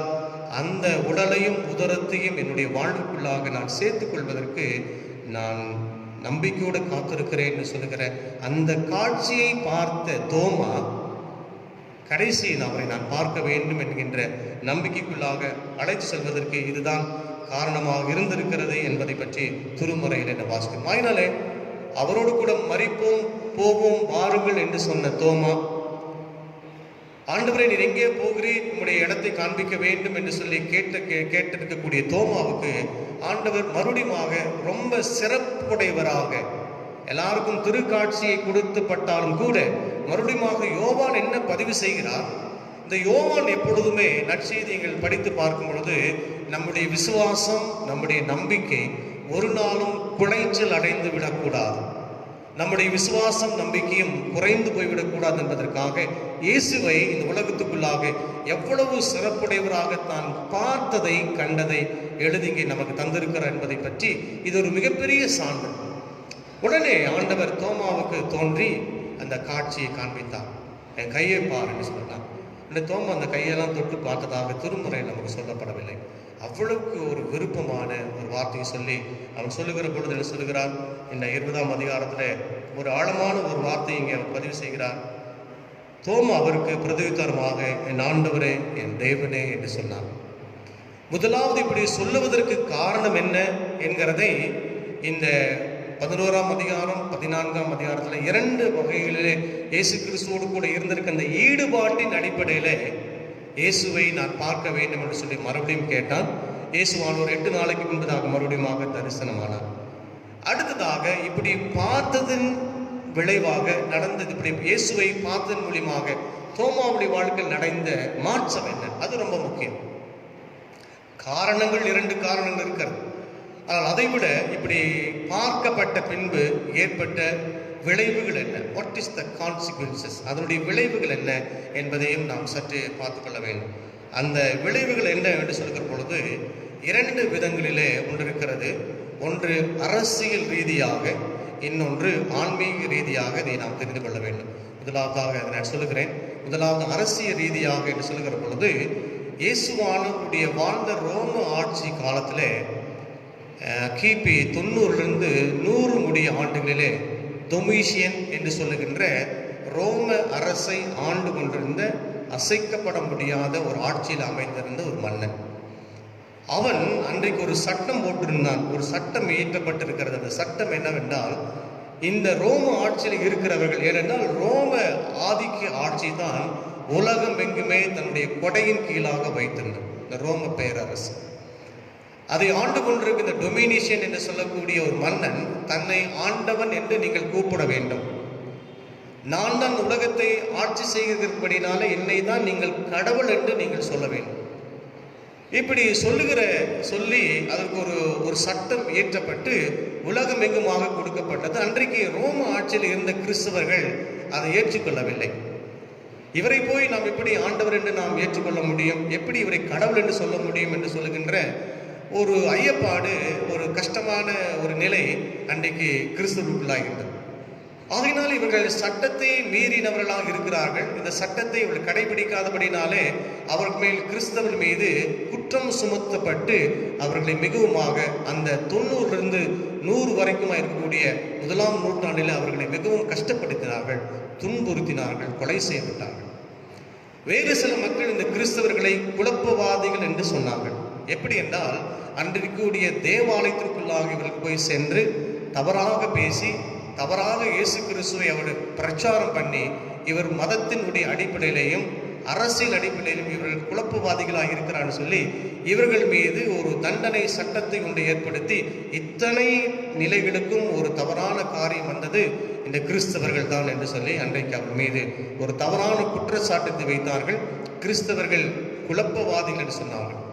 இன்னும் சற்று ஒரு படி நீங்கள் பார்த்தீங்கன்னா, அந்த வரலாற்றை நீங்கள் படித்து பாருங்கள். நீரோ மன்னன் அந்த காலத்தில் ஆட்சி செய்து கொண்டிருந்தால், அந்த நாளிலே ஆட்சி செய்து கொண்டிருக்கக்கூடிய காலகட்டத்தில் ரோம பேரரசு தீப்பிடித்து எரிந்தது. இந்த கிறிஸ்தவர்கள் தான் இந்த ரோம பேரரசை அழிக்க வேண்டும் என்று சொல்லி முயற்சி செய்து இந்த நாட்டில் இருக்கக்கூடிய அனைத்து இடங்களுக்கும் தீ வைத்து பற்ற வைத்து இந்த நகரத்தை எரிப்பதற்கு காரணமே இந்த கிறிஸ்தவர்கள் என்று சொல்லி அவர்கள் மீது ஒரு பொய் குற்றச்சாட்டத்தை வைத்து கிறிஸ்தவர்களை அன்றைக்கு கொலை செய்தார்கள்.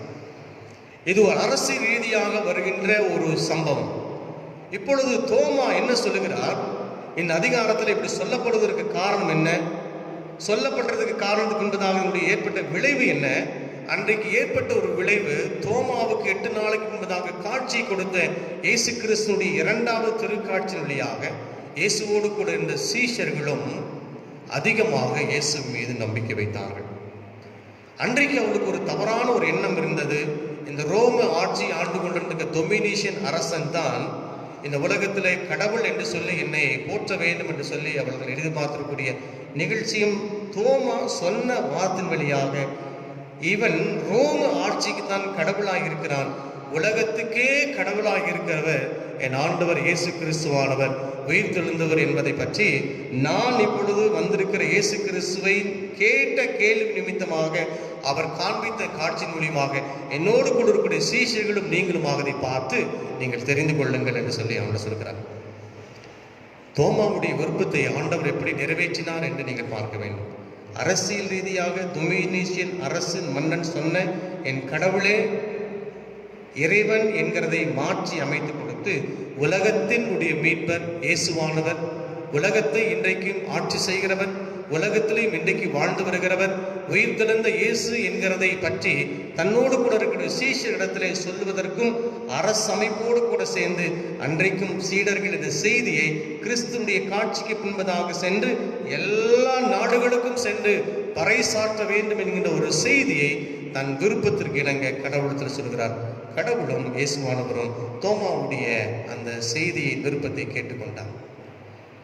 அதனுடைய பகுதியை தொடர்ந்து நீங்கள் பார்க்க வேண்டும். அது மட்டுமல்ல, இயேசுவானவர் தான் உண்மையில் ஆண்டவர் என்பதையும் அவன் உறுதி செய்து கொண்டான் என்று நாம் திருமுறையில் பார்க்க வேண்டும். அதனால தோமாவுடைய அணுகுமுறை ரொம்ப கேர்ஃபுல்லாக இருந்தது, ரொம்ப அணுகுமுறை. அவரோடு கூட மறிப்போம் வாருங்கள் என்று சொல்லுகின்ற விசுவாசத்துடைய அணுகுமுறை. இரண்டாவதாக, ஆண்டவரே நீர் போகிற இடத்தை நாங்களும் பார்க்க வேண்டும், நீர் போகிற வழியை எங்களுக்கு நீ சொல்ல வேண்டும் என்று சொல்லுகின்ற ரொம்ப தெளிவான அணுகுமுறையை தோமாவிடத்தில் பார்க்கலாம். மூன்றாவதாக, இந்த இயேசுவை நான் பார்க்க வேண்டும், அவரை காண வேண்டும் என்கிற அணுகுமுறை இருக்கிறது அல்லவா? அதுதான் இன்றைக்கும் இயேசுவை இந்த உலகத்துக்குள்ளாக ஒரு உயிர்த்தெழுந்த ஆண்டவரை இன்றைக்கும் ஒரு விசுவாசத்தின் அடிப்படையில் நம்பிக்கையோடு கூட இன்றைக்கு வரைக்கும் காட்சியாக இன்றைக்கும் நம்மோடு கூட தரிசனமாகி கொண்டே இருக்கிறார் என்பதற்கு காரணம் என்ன? அன்றைக்கு தோமாவுடைய வாழ்க்கையில் ஏற்பட்ட ஒரு நிகழ்வை பற்றி நாம் சரியாக நாம் பார்க்க வேண்டும். அதனாலே இயேசு கிறிஸ்து மீது அந்த அணுகுமுறை என்பது கடைசியாக தோமா பார்த்த காட்சி, இயேசு தோமாவுக்கு காட்டின காட்சி, சீடர்களும் தோமாவும் இயேசுவாக சேர்ந்து எல்லாருமாக சேர்ந்து கொண்ட காட்சி, வீட்டுக்குள்ளாக இருக்கக்கூடிய தரிசனம் என்பது உலகத்துக்கு சமாதானத்தை தருகிறவர் ஆண்டவரும் இரட்சகருமாக இயேசு கிறிஸ்து என்கின்ற ஒரே மெய்யான கடவுள், உண்மையல்ல ஆண்டவர் என்பதை பற்றி இன்றைக்கும் நம்மோடு கூட அந்த உயிர்த்தெழுதலுடைய செய்தி இன்றைக்கும் நம்முடைய வாழ்விலே விசுவாசமாக நம்பிக்கையாக இன்றைக்கும் எதிரொலித்துக் கொண்டே இருக்கிறது. ஒருவேளை இன்றைக்கு நாம் இருக்கலாம், நாளைக்கு நீங்களும் நானும் இல்லாமல் போய்விடலாம். ஆனால் உயிர்த்தெழுந்தவராகிய அந்த இயேசுவானவர் இந்த உலகத்தில் அந்த உயிர்த்தெழுதலுடைய காட்சியை தொடர்ந்து காண்பித்து கொண்டு நம்பிக்கை இல்லாத மக்களுக்கும் நம்பிக்கை தந்து, விசுவாசம் இல்லாத மக்களுக்கு விசுவாசத்தை தந்து, இந்த உலகத்தில் நல்ல ஒரு அணுகுமுறையை தந்து, இந்த உயிர்த்தெழுந்த இயேசுவை எனக்குள்ளாக நான் ஏற்றுக்கொண்டேன், விசுவாசத்தோடு கூட ஏற்றுக்கொண்டேன் என்கிற அந்த தோமாவினுடைய அணுகுமுறையின் அடிப்படையில் நாமும் அணுகி, தோமாவும் அவரோடு கூட வாழ்ந்த சீடர்களும் இயேசு கிறிஸ்துவை குறித்து எப்படி உலகமெங்குமாக எடுத்து சொன்னார்களோ, அந்த இயேசு கிறிஸ்துவனுடைய உயிர்த்தெழுதலுடைய செய்தியை இன்றைக்கும் நீங்களும் நான் நம்பிக்கையோடு கூட உறுதி செய்து கொண்டு இந்த உலகத்துக்குள்ளாக நீங்களும் நான் அவரை பற்றி அறிவிக்க வேண்டும் என்கின்ற ஒரு செய்தியை யோவான் தோமாவின் மூலியமாக உங்களுக்கும் எனக்கும் ஒரு மிகப்பெரிய செய்தியை இந்த உலகத்துக்குள்ளாய் தருகிறார். பிரியமானவர்களே, உயிர்த்தெழுந்த இயேசுவானவர் இன்றைக்கு நம்மோடு இருக்கிறார். நம்பிக்கை இழந்திருக்கிற கஷ்டப்படுகிற மக்களுக்கும் நம்பிக்கை தருகிறார் என்பதை பற்றி நாம் பார்க்கிறோம். டுடே, இன்றைய நாளில் இந்த காரணங்களும் விளைவுகளும் இரண்டுமாக சேர்த்து இன்றைக்கு உயிர்த்தெழுந்த இயேசுவை இந்த உலகத்துக்குள்ளாக எப்படி நீங்களும் நான் காண்பிக்கப்பட முடியும்? கிறிஸ்துவனுடைய உயிர்த்தெழுதலை இந்த உலகத்துக்குள்ளாக நீங்களும் நானும் காண்பிக்கப்பட வேண்டும் என்று சொன்னால் இந்த உலகத்திற்குள்ளாக நாம் செய்யப்பட வேண்டிய அநேக காரியங்கள் இருக்கிறது. இரண்டை மட்டும் நான் சொல்லி நான் கடந்து செல்ல விரும்புகிறேன். இந்த உயிர்த்தெழுந்த இயேசு கிறிஸ்துவை இந்த உலகத்துக்குள்ளாக நீங்களும் நானும் அறிவிப்பதற்கு, நம்முடைய வாழ்வு ஆதாரமாக இருக்கக்கூடிய இயேசு கிறிஸ்துவின் உயிர்த்தெழுதல் நம்பிக்கை பெறும் மக்களுக்கு சொல்வதற்கு இந்த உலகத்துக்குள்ளாக நாம் அன்பின் அடிப்படையில் நம்முடைய வாழ்க்கையை நடத்தி காண்பிக்கப்பட வேண்டும். நம்முடைய குணாதிசயங்கள் கிறிஸ்துவனுடைய உயிர்த்தெழுதலில் பிரதிபலித்து காண்பிக்கப்பட வேண்டும்.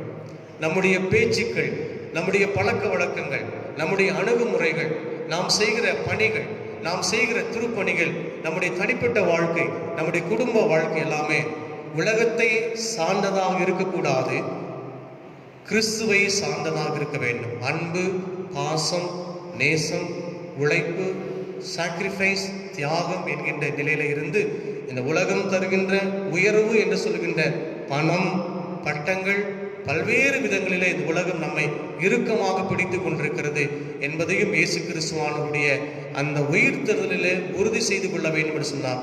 இந்த உலகத்துக்குள்ளாக கிறிஸ்துவானவர் தன்னுடைய உயிர்த்தெழுதலுடைய செய்தியாக இந்த உலகத்துக்குள்ளாக தன்னை அன்பாக காண்பித்து இந்த உலகத்துடைய செய்தியை கடைசியாக நிறைவேற்றி முடித்து கொடுத்திருக்கிறார். அந்த உயிர்த்தெழுதலுடைய காட்சி, அந்த உயிர்த்தெழுதலுடைய தரிசனம் இன்றைக்கும் உங்களுக்கும் எனக்கும் காண்பித்து கொண்டே இருக்கிறது. அந்த நம்பிக்கையும் விசுவாசத்தையும் அடையாளப்படுத்தி கொண்டு தோமாவுடைய வாழ்க்கையில் ஏற்பட்டிருக்கிற காரணங்கள், ஏற்பட்ட விளைவில் எல்லாவற்றையும் இரண்டையும் ஒன்று திரட்டி இந்த உலகத்துக்குள்ளாக கிறிஸ்துவினுடைய உயிர்த்தெழுதலை நீங்களும் நான் வெளிப்படுத்தி காண்பிக்க கடவுள் இந்த காலங்கள் நம்முடைய கருத்தில் கொடுக்கிறார்.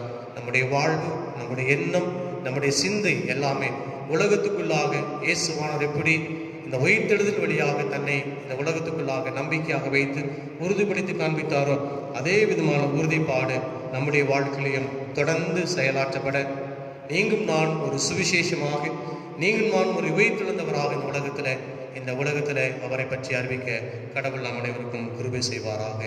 ஆமென். ஜெபம் செய்வோம். பரிசுத்தம் உள்ள பிதாவே, இந்த நேரத்தில் எங்களை நாங்கள் தாழ்த்துகிறோம். நீர் எங்களோடு கூட பேசின தயவுக்காக நாங்கள் நன்றி செலுத்துகிறோம் சுவாமி. நாங்களும் அவர் நம்பிக்கையோடும் அவிசுவாசத்தோடும் கூட நாங்கள் வாழ்ந்து கொண்டே நாங்கள் வருகிறோம். அந்தந்த நேரம் வருகிற பொழுதெல்லாம் எங்களுடைய நம்பிக்கைக்கு வெளிச்சமாக, எங்களுடைய நம்பிக்கைக்கு இன்னும் உறுதிப்படுகின்ற வகையில் உங்களுடைய உயிர்த்தெழுதலை காட்சி இன்றைக்கும் எங்களுக்கு காண்பித்து வருகிறேன். இந்த நம்பிக்கையிலே நாங்கள் என்றும் நிலைத்திருக்க ஆண்டவர் எங்களுக்கு அருள் பாராட்டும். உயிர்த்தெழுந்த இயேசு கிறிஸ்து மூலமாய் வேண்டிக் கொள்கிறோம் எங்கள் அன்பு பிதாவே. ஆமென்.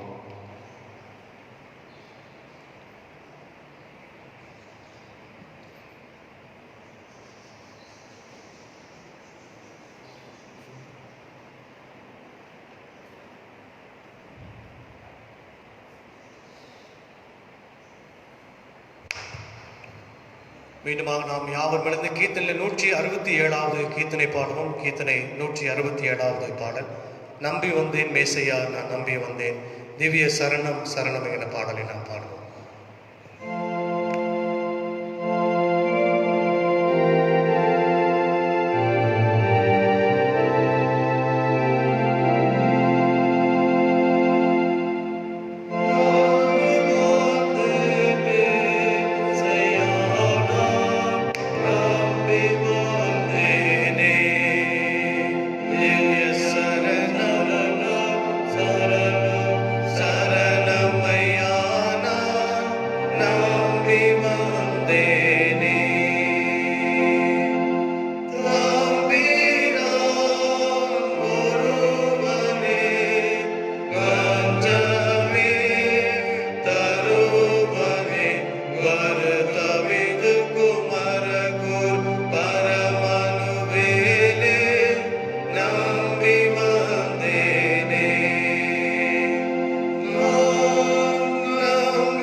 செய்வோம்.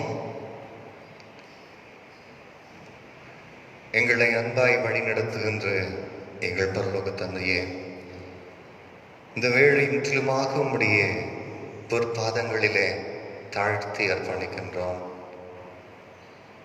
உம்முடைய தாசர் மூலமாக நீர் எங்களுக்கு கொடுத்த நல்ல ஆழமான ஆண்டவருடைய வார்த்தைகளுக்காக நாங்கள் நன்றிகளை எடுக்கிறோம். குறிப்பாக சுவாமி, ஆண்டவர் யார் என்கின்ற ஒரு புரிந்து கொள்ளுதலிலே இந்த உலக மனிதர்கள் எங்களுக்கு ஆண்டவராய் இருக்க முடியாது. எங்கள் வாழ்வை மீட்டெடுக்கிறவர், எங்கள் பாவங்களை தூய்மையடை செய்கின்றவர் மாத்திரமே ஆண்டவரும் மீட்பரும் கடவுளாக இருக்க முடியும் என்கின்ற ஆழமான புரிந்து கொள்ளுதலுக்கு நேராக நாங்கள் கடந்து வர எங்களை அருள் தந்தீர் சுவாமி. தோமா என்கின்ற உம்முடைய திருத்தூதர் வழியாக நாங்கள் உம்மை பற்றி ஆழமாக அறிந்து கொள்ள, அந்த ஆழமான விசுவாசத்தில் நாங்கள் காணப்படாமல் உம்மை காணாமல் விசுவாசிக்கின்ற ஒரு விசுவாச கூட்டங்களாக இன்னும் அநேகருக்கு நாங்கள் எழுந்து பிரகாசிக்கின்ற ஒரு வழியாய் விளக்காய் வாழ அருள் தாரும். இந்த பேரிடர் காலங்களிலே அநேக இல்லங்களிலே உம்மை நோக்கி வேண்டிக் கொண்டிருக்கிற உம்முடைய பிள்ளைகளை உம்முடைய கரங்களிலே ஒப்படைக்கின்றோம். இந்த கொரோனா தொற்றுனாலே பாதிப்புக்குள்ளாக உலகம் முழுவதும் 22 லட்சத்தை தாண்டி இருக்கின்ற நிலைப்பாடுகளிலே 2 லட்சத்திற்கு மேலானவர் இந்த உலக வாழ்க்கையை விட்டு கடந்து சென்ற ஒரு சூழலிலே கூட சுவாமி, உம்மையே நம்பி விசுவாசித்துக் கொண்டிருக்கிற விசுவாச கூட்டங்களாகிய உம்முடைய பிள்ளைகள் ஒவ்வொருவரும் அந்த பாதுகாப்பின் வளையத்திற்குள்ளாக பாதுகாக்கப்பட நாங்கள் வேண்டுதல் செய்கின்றோம். நீர் ஒரு கூட்டத்திற்கு மாத்திரம் கடவுள் அல்ல, இந்த சமுதாயம் முழுவதும், இந்த உலகம் முழுவதும் பாதிக்கப்படுகின்ற மக்களோடு அடையாளப்படுத்துகிற ஆண்டவர் என்பதை நாங்கள் புரிந்து கொண்டிருக்கிறோம். அப்படியாக நாங்கள் தொடர்ந்து உம்முடைய நாம மகிமைக்கென்று வாழ ஆற்றல் தாரும் சுவாமி. அநேக நல்ல மனிதர்கள் இதற்கென்று ஒத்துழைப்பை தந்து சரியான பாதுகாப்பையும் விழிப்புணர்வையும் ஏற்படுத்தி கொண்டிருக்கிற தயவுகளுக்காக நாங்கள் வேண்டுதல் செய்கின்றோம். குறிப்பாக எங்களுடைய பிரதமர் மூலமாகவும் என்னுடைய முதலமைச்சர் மூலமாகவும் அதே போல போலீஸ் அதிகாரிகள் மூலமாகவும் காவல்துறை மூலமாகவும் தூய்மை பணியாளர்கள் என்று சொல்லி அவர்கள் மூலமாகவும் மருத்துவ பணியாளர்கள் என்று சொல்லி தங்களையே அர்ப்பணித்து இந்த காலகட்டங்களிலே பல்வேறு நிலைகளிலே தங்களுடைய உதவிகளை செய்து வருகின்ற அநேக திருச்சபைகள், அநேக மக்கள், அநேக நல்லுள்ளங்கள், இவர்களை நம்முடைய கரங்களில் ஒப்படைக்கின்றோம். லாப நோக்கோடு செயல்படாதபடி உதவி நோக்கோடு எங்கள் ஆண்டவர் தந்த உதவியை மற்றவர்களுக்கு நாங்கள் செய்து அநேகருக்கு சான்றாய் வாழ அருள் தாரும். தேவையோடு அநேக மனிதர்கள் இருக்கிறார்கள் சுவாமி. குறிப்பாக உணவில்லாத சூழலிலே, அன்றாட வாழ்வாதார நிலைகளிலே, வருமானம் இல்லாத நிலைப்பாடுகளிலே வாழ்ந்து கொண்டிருக்கிற நம்முடைய பிள்ளைகளுடைய அன்றுள்ள அப்பத்தை நீர் போஷித்தருளும். பரலோகத்தில் இருக்கிற எங்கள் தந்தையே, அன்றன்று ஆகாரத்தை தந்து போஷிக்கின்ற ஆண்டவர், நம்முடைய பிள்ளைகளுமை நோக்கி ஏறெடுக்கிற விண்ணப்பத்திற்கு சுவாமி ஆண்டவர் செவி கொடுத்து ஒவ்வொருவரையும் போஷித்தருள நாங்கள் வேண்டுதல் செய்கின்றோம். திருச்சபைகள் மூலமாக நடைபெறுகின்ற இந்த இணைய ஊழியங்கள் இது மென்மேலும் பயன்பட இதற்காக ஒத்துழைத்த ஒவ்வொருவரையும் ஆண்டவர் பாதுகாத்தருள நாங்கள் வேண்டுதல் செய்கின்றோம். இந்த இணையத்தின் வழியாக இந்த வழிபாடில் இணைத்துக் கொண்டிருக்கிற அனைவரையும் ஆண்டவர் ஆசீர்வதியும் சுவாமி. ஒவ்வொரு குடும்பத்தின் தேவைகளையும் ஆண்டவர் சந்தித்து பாதுகாத்துக் கொள்ளும். முற்றிலுமாக சுவாமி இந்த எல்லா இறைவண்டலையும் நம்முடைய கரங்களிலே நாங்கள் பொறுப்பாதங்களிலே சமர்ப்பிக்கின்றோம். ஆண்டவர் நீர் தாமே பொறுப்பெடுத்துக் கொள்ளும். இறைமகனாம் இயேசுவின் வழியே கெஞ்சுகிறோம் எங்கள் ஜீவனுள்ள நல்ல பிதாவே, ஆமேன். இணைந்து ஏறெடுப்போம். என் ஆத்மாவே கர்த்தரை ஸ்தோத்திரி, என் முழு உள்ளமையுடைய பரிசுத்த நாமத்தை ஸ்தோத்திரி. என் ஆத்மாவே கர்த்தரை ஸ்தோத்திரி, அவர் செய்த சகல நன்மைகளையும் மறவாதே. ஆமென்.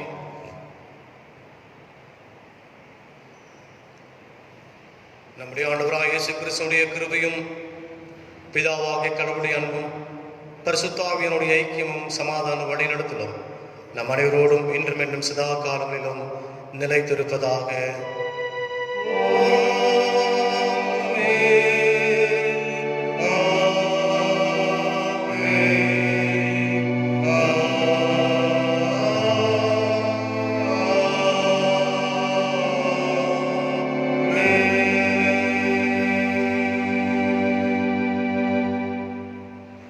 பாடலாக பாமாலை 326வது பாமாலை பாடுவோம். பாமாலை 326வது பாமாலை.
உலகமெங்கும் இருக்கிற திருச்சபை மக்களை நாங்கள் நினைவு கூறுகிறோம். கடந்த காலங்கள் முழுமையாய் ஒவ்வொருவரையும் நீதாமை கரம் பிடித்து வழிநடத்தி குடும்பத்துக்குண்டான வாழ்வையும் தங்களுடைய உழைப்பையும் போக்கியும் வரத்தையும் பாதுகாத்து கொண்டே நன்றி செலுத்துகிறோம். வருகின்ற காலங்களிலும் ஆண்டவரே உயிர்த்தெழுந்த ஆண்டவராக எங்களை சிறப்பாக நடத்துவீர் என்கிற நம்பிக்கையோடு கூட சேர்ந்து உன் மீது நாங்கள் ஆழமான நம்பிக்கை வைத்திருக்கிறோம். அந்த நம்பிக்கையை நாங்கள் தொடர்ந்து நடத்தப்பட எங்களுக்கு தாமே உதவி செய்ய வேண்டும் ஜெபிக்கிறோம். நம்பிக்கையும் விசுவாசமும் குறைந்து போகிற பொழுதெல்லாம் தரிசனத்தபடியாக எங்கள் வாழ்க்கையில நம்பிக்கை தருகிற கடவுள் நீ தொடர்ந்து உடைய குமாரனாகிய கிறிஸ்துவை கொண்டு எங்களை வழிநடத்த வேண்டுமா ஜெபிக்கிறோம். ஆங்காங்கே இருக்கக்கூடிய குடும்பத்தின் மக்கள், படிக்கிற பிள்ளைகள், பேரப்பிள்ளைகள், சகோதர சகோதரிகள் எல்லாரையும் நாங்கள் இயேசு கிறிஸ்துவின் இனிய பெயரில் வாழ்த்தி நாங்கள் ஆஸ்வதிக்கிற சுவாமி. பலவீனமாக இருக்கிற மக்களையும் சுகவீனமாக இருக்கிற மக்களையும் நாங்கள் நேரத்தில் நினைவுகிறோம். ஆண்டு தாமே உடைய உயிர்த்தெழுந்துடைய திருக்காட்சியின் வழியாக அவர்களும் சுகம் பெற வாழ்வு பெற கிருபை தாரும். எங்களை நாங்கள் தாழ்த்துகிறோம். இயேசு கிறிஸ்து வழியிலே வேண்டிக் கொள்கிறோம் எங்கள் பரம தந்தையே, ஆமென். கர்த்தர் உங்களோடு இருப்பாராக. சமாதானத்துடனே புறப்பட்டு செல்லுங்கள். கர்த்தருடைய நாமத்தினாலே, ஆமென்.